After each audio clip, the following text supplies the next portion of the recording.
Books व्रत कथाएं। सोमवार व्रत कथा बुक्स। पहले समय में किसी नगर में एक धनी व्यापारी रहता था। दूर दूर तक उसका व्यापार फैला हुआ था। नगर के सभी लोग उस व्यापारी का सम्मान करते थे। इतना सब कुछ से संपन्न होने के बाद भी वह व्यापारी बहुत दुखी था, क्योंकि उसका कोई पुत्र नहीं था, जिस कारण अपने मृत्यु के पश्चात व्यापार के उत्तराधिकारी की चिंता उसे हमेशा सताती रहती थी। पुत्र प्राप्ति की इच्छा से व्यापारी प्रत्येक सोमवार भगवान शिव की व्रत पूजा किया करता था और शाम के समय शिव मंदिर में जाकर शिवजी के सामने घी का दीपक जलाया करता था। उसकी भक्ति देखकर मां पार्वती प्रसन्न हो गई और भगवान शिव से उस व्यापारी की मनोकामना पूर्ण करने का निवेदन किया। भगवान शिव बोले, इस संसार में सबको उसके कर्म के अनुसार फल की प्राप्ति होती है। जो प्राणी जैसा कर्म करते हैं उन्हें वैसा ही फल प्राप्त होता है। शिवजी द्वारा समझाने के बावजूद मां पार्वती नहीं मानी और उस व्यापारी की मनोकामना पूर्ति हेतु वे शिवजी से बार बार अनुरोध करती रही। अंततः माता के आग्रह को देखकर भगवान भोलेनाथ को उस व्यापारी को पुत्र प्राप्ति का वरदान देना पड़ा।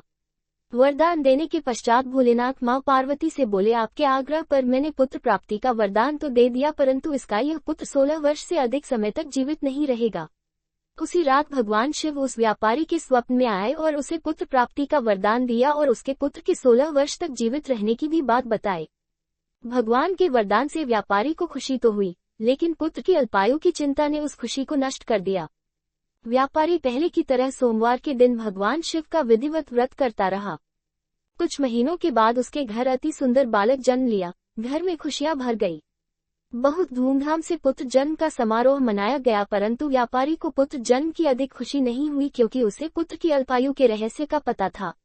जब पुत्र 12 वर्ष का हुआ तो व्यापारी ने उसे उसके मामा के साथ पढ़ने के लिए वाराणसी भेज दिया।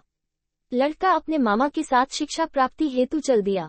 रास्ते में जहाँ भी मामा भांजा विश्राम हेतु रुकते, वहीं यज्ञ करते और ब्राह्मणों को भोजन कराते।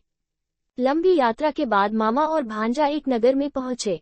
उस दिन नगर के राजा की कन्या का विवाह था, जिस कारण पूरे नगर को सजाया गया था। निश्चित समय पर बारात आ गई, लेकिन वर का पिता अपने बेटे के एक आंख से काने होने के कारण बहुत चिंतित था। उसे भय था कि इस बात का पता चलने पर कहीं राजा विवाह से इनकार न कर दे, इससे उसकी बदनामी भी होगी। जब वर के पिता ने व्यापारी के पुत्र को देखा तो उसके मस्तिष्क में एक विचार आया। उसने सोचा, क्यों न इस लड़के को दूल्हा बनाकर राजकुमारी से विवाह करा दूं। विवाह के बाद इसको धन देकर विदा कर दूंगा और राजकुमारी को अपने नगर ले जाऊंगा। वर के पिता ने लड़के के मामा से इस संबंध में बात की। मामा ने धन मिलने के लालच में वर के पिता की बात स्वीकार कर ली। लड़के को दूल्हे का वस्त्र पहनाकर राजकुमारी से विवाह कर दिया गया। राजा ने बहुत सारा धन देकर राजकुमारी को विदा किया। शादी के बाद लड़का जब राजकुमारी से साथ लौट रहा था तो वह सच नहीं छिपा सका और उसने राजकुमारी के ओढ़नी पर लिख दिया, राजकुमारी, तुम्हारा विवाह मेरे साथ हुआ था। मैं तो वाराणसी पढ़ने के लिए जा रहा हूँ और अब तुम्हें जिस नवयुवक की पत्नी बनना पड़ेगा वह कान्हा है। जब राजकुमारी ने अपनी ओढ़नी पर लिखा हुआ पढ़ा तो उसने काने लड़के के साथ जाने से इनकार कर दिया। राजा सब बातें जानकर राजकुमारी को महल में रख लिया। उधर लड़का अपने मामा के साथ वाराणसी पहुंच गया और गुरुकुल में पढ़ना शुरू कर दिया। जब उसकी आयु 16 वर्ष की हुई तो उसने यज्ञ किया। यज्ञ की समाप्ति पर ब्राह्मणों को भोजन कराया और खूब अन्न वस्त्र दान किए। रात को वह अपने शयन कक्ष में सो गया। शिव के वरदान के अनुसार शयनावस्था में ही उसके प्राण पखेरु उड़ गए। सूर्योदय पर मामा मृत भांजे को देखकर रोने पीटने लगा। आसपास के लोग भी एकत्र होकर डैक प्रकट करने लगे। लड़के के मामा के रोने विलाप करने के स्वर समीप से गुजरते हुए भगवान शिव और माता पार्वती भी सुने। पार्वती ने भगवान से कहा, प्राणनाथ, मुझे इसके रोने के स्वर सहन नहीं हो रहे। आप इस व्यक्ति के कष्ट को अवश्य दूर करें।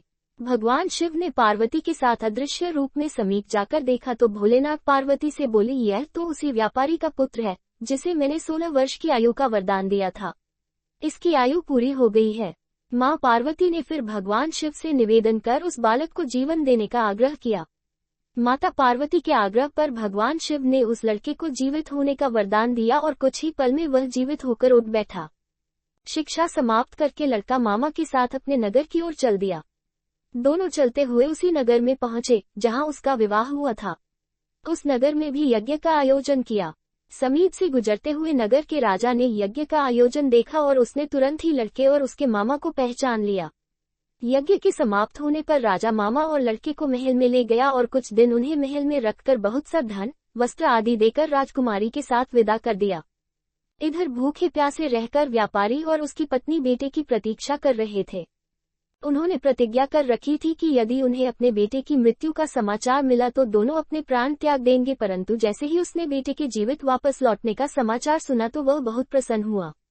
वह अपने पत्नी और मित्रों के साथ नगर के द्वार पर पहुंचा। अपने बेटे के विवाह का समाचार सुनकर पुत्रवधू राजकुमारी को देखकर उसकी खुशी का ठिकाना न रहा। उसी रात भगवान शिव ने व्यापारी के स्वप्न में आकर कहा, हे श्रेष्ठी, मैंने तेरे सोमवार के व्रत करने और व्रत कथा सुनने से प्रसन्न होकर तेरे पुत्र को लंबी आयु प्रदान की है। पुत्र की लंबी आयु जानकर व्यापारी बहुत प्रसन्न हुआ। सोमवार का व्रत करने से व्यापारी के घर में खुशियां लौट आईं। शास्त्रों में लिखा है कि जो स्त्री पुरुष सोमवार का विधिवत व्रत करते और व्रत कथा सुनते हैं उनकी सभी इच्छाएं पूरी होती हैं।